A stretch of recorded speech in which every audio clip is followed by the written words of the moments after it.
বাংলাদেশে শুধু পেপলের সাথে কানেকশন ইজি গোয়িং না, বাংলাদেশের সব কিছুর ক্ষেত্রে ডিফিকাল্টিস। আমরা হচ্ছে প্রতিটা ক্ষেত্রে ব্যারিয়ার ক্রিয়েট করে রাখি। আপনি দেখেন, আজকে একটু আগে আপনি পকেটের কথা বলছিলেন, আমাদের যদি এই পিসিওগুলোর কথা চিন্তা করি, বেশিরভাগ পিসিও ব্যবসা করতে পারছে না, তারা লুজিং কনসার্ন। এরা যে কেন ব্যবসা করতে পারছে না এইটা নিয়ে কিন্তু কোনোদিন আমরা মনোযোগ দিইনি।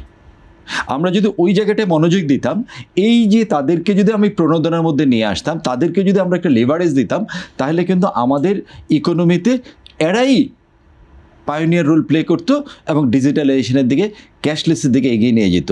বেশিরভাগ পিসি শুরু করে জার্নি কয়দিন পরে বন্ধ হয়ে যেতে পারে, কয়দিন পর বন্ধ হয়ে যায়। কারণ হচ্ছে যে এইটার পিছনে যে ব্যারিয়ারগুলো, ব্যাংকগুলো ব্যারিয়ার ক্রিয়েট করে, তারপরে হচ্ছে পিএসইগুলো ওইখানে সমস্যা আছে, এমএফএসগুলো তাদেরকে ঢুকতে দেয় না, সব মিলিয়ে যে যেখানে পারে সেখানে একটা অরাজকতার, একটা অনৈতিকতার ব্যবসার এনভায়রনমেন্ট ক্রিয়েট করে।